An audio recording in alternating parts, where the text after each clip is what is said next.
Hello students, welcome to the reading of F.M. Shinde's poem Habit. This poem is part of the fifth unit titled Dalit Voices. You know that we have to read four texts in this unit. The first piece, which contains excerpts from one of Eleanor Zeliot's works, had been completed before our classes got shut down.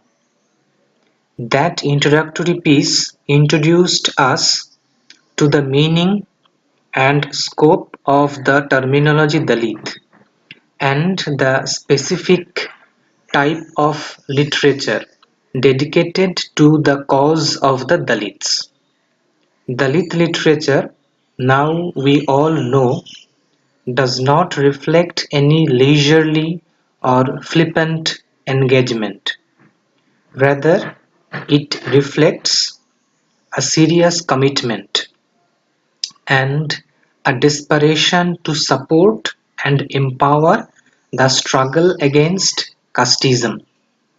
It is about the agony and tragic suffering of the outcasts who revolt against the socio-cultural discrimination or injustice on the basis of caste and class. This type of literature has its own simple and direct style of expression, and moves away consciously from the standard elevated style of the mainstream literature. Well, keeping these in mind, let's read the poem Habit. Before we begin, I would like to draw your attention to the title. What is the meaning of the word habit? Well, habit is an action performed on a regular basis, or it is an action performed repeatedly and automatically, usually without awareness. So, usually habits are actions or ways of living in which we get used to in such a way that we continue to do or follow it almost unknowingly and compulsively without putting much thought into them.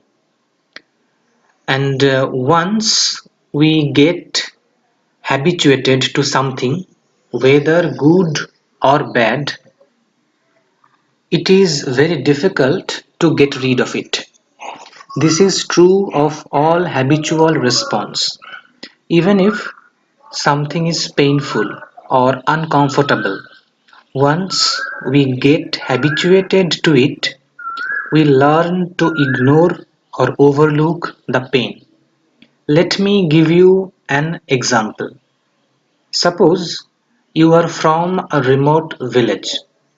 Now, for the first time in your life, you have come to live in a very big city, and your apartment is at the heart of this busy, noisy city that never sleeps.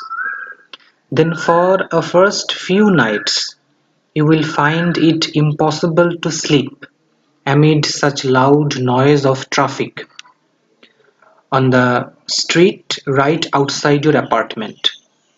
But gradually, you would get used to the noise of the busy traffic, and then there won't be any problem to sleep amid such noise and commotion.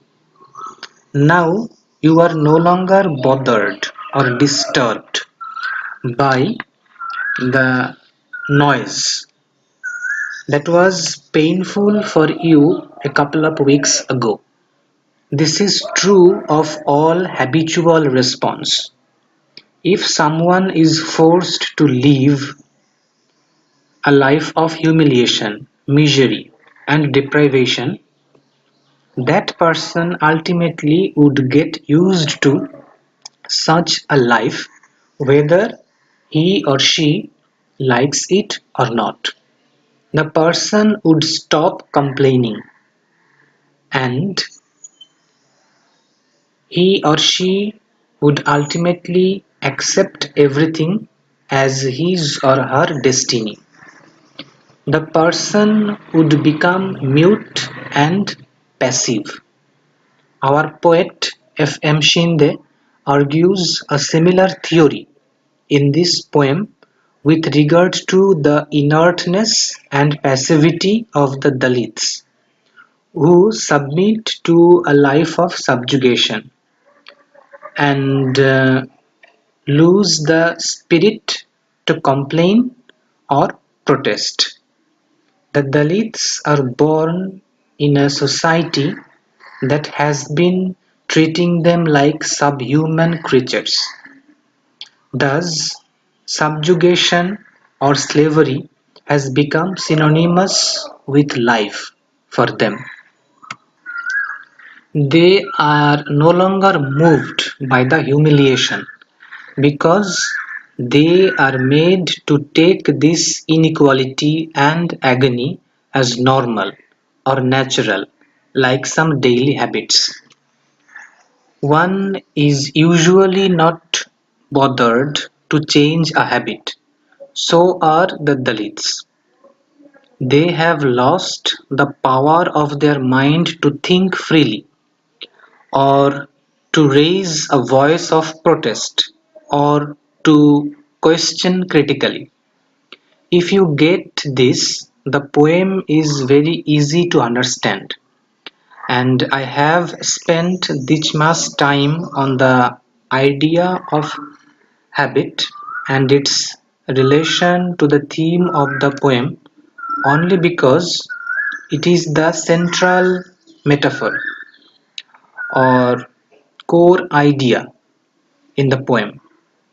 Now let's read the text. Here we go. Once you are used to it, you never afterwards feel anything.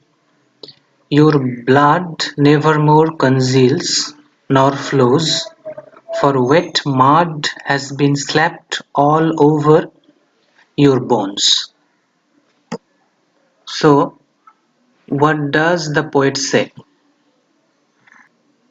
Just recall the idea of habit as I have just explained and try to understand that Shinde explains that once a person gets used to something, he or she would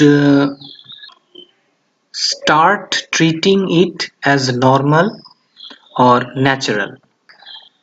The person would stop reacting or complaining, even if the experience is painful or uncomfortable.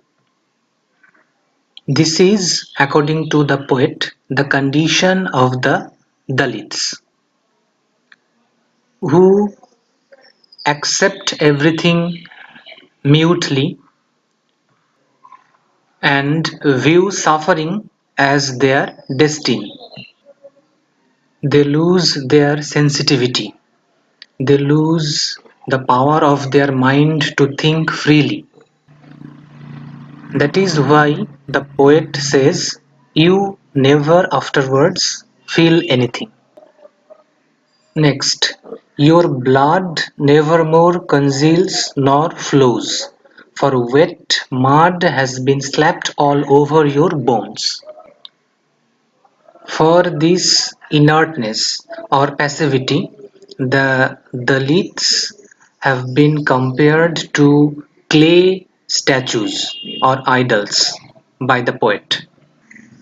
Just as a clay statue is lifeless, silent, and unable to respond, so are the Dalits. The expression "your blood never more congeals nor flows" may refer to the sign of lifelessness, as the Dalits are like lifeless clay statues. Then the expression "wet mud has been slapped all over your bones" refers to the clay statues which the Dalits have been compared to. Like a statue, the Dalits do not feel the humiliation.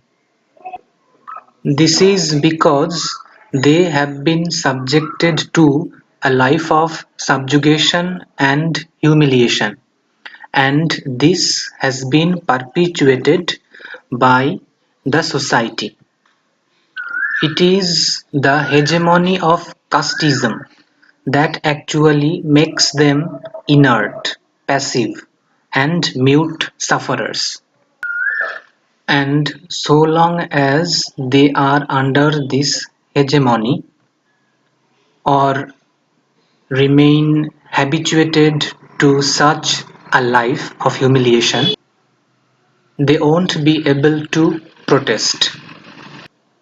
There is no hope for them to taste equality and justice.